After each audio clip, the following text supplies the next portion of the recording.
All right, let's talk about something you've probably seen 100 times, maybe more, the periodic table. But I really want you to just forget that dusty old chart hanging in the back of your science classroom.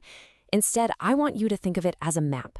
No, really, it's an atlas to literally everything in the entire universe, from the air you're breathing right now to the most distant stars in the sky. I mean, just think about that for a second. It's a huge question, right? How in the world do you even begin to organize everything? Every single fundamental substance that exists.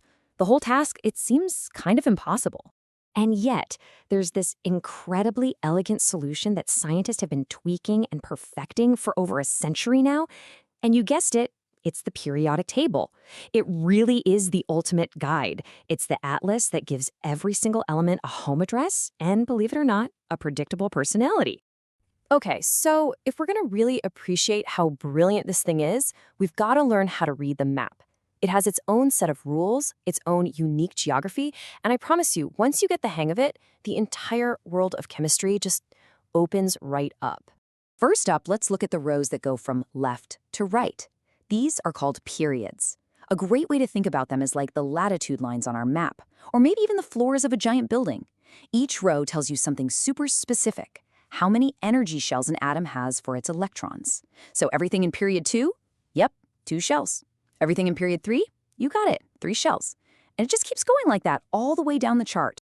Okay, now let's talk about the columns that go up and down. We call these groups. And if the periods are kind of like the street address, the groups, well, they're the family. Everything in the same column has the exact same number of electrons in its outermost shell. And those outer electrons, we call them valence electrons, they are the key to everything. Seriously, they're what determine an element's entire chemical personality.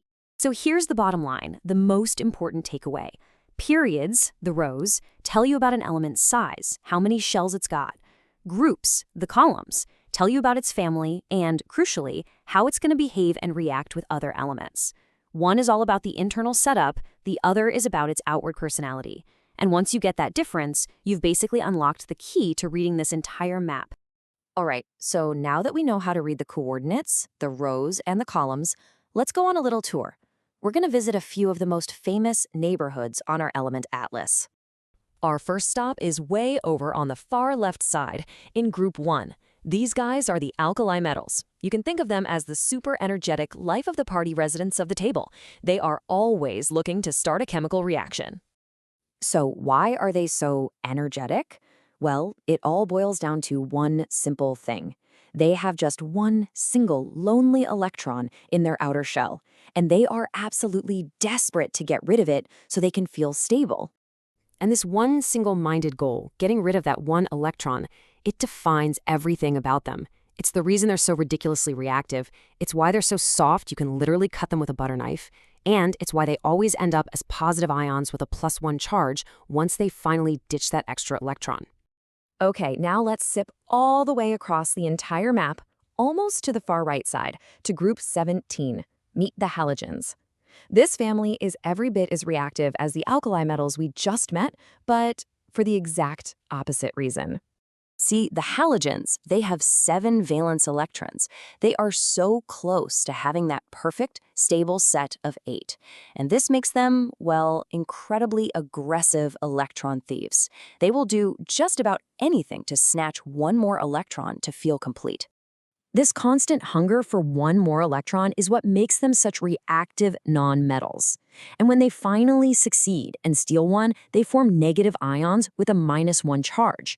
In fact, they're so reactive, they'll even pair up with themselves for stability, which is when they form what we call diatomic molecules.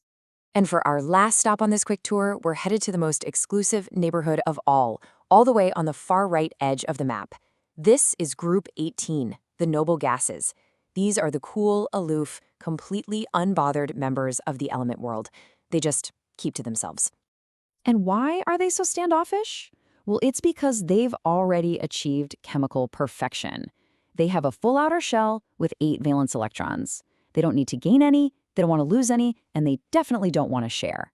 They are perfectly happy and stable all by themselves. And really, this family perfectly illustrates one of the most fundamental rules in all of chemistry. A full shell means stability. It's the ultimate goal. That's why elements like helium, neon, and argon have almost zero reactivity. They just don't need to interact with anybody else. They're good. Okay, so we've seen how an element's address defines its family. But now I want you to zoom out with me. Let's look at the bigger picture, at the broad climate patterns that sweep across the entire map. In chemistry, we call these periodic trends. And this is where you can see just how predictive this map really is. Just by knowing where an element lives, you can forecast how it's going to act. Here's a cool one. As you move from left to right across a row, the atoms actually get smaller. Kind of weird, right? You'd think adding more stuff would make them bigger. But what's happening is you're adding more protons to the nucleus, and their stronger positive charge pulls all the electrons in tighter. But then, as you move down a column, you're adding a whole new electron shells, so the atoms get way bigger and behave more like a metal. These patterns are just incredibly powerful tools. So why does any of this matter? What's the big deal? Well, it's because this map is so much more than just a neat and tidy filing system for elements. It is a legitimate, powerful tool for prediction and for discovery. It's what lets us understand the fundamental building blocks of our entire universe. And this idea really sums it all up perfectly. The true beauty, the real genius of the periodic table is its predictive power. You can look at any element's address on this map and know, with incredible accuracy, how it's going to act, what it's likely to bond with, and what its general properties are going to be. It's like a cheat sheet for all of chemistry. But here's the thing. This map, it isn't finished. Right now, in labs all over the world, scientists are pushing the absolute limits of what's possible. They're creating brand new super heavy elements that might only exist for a tiny fraction of a second. And that leaves us with a really fascinating final thought.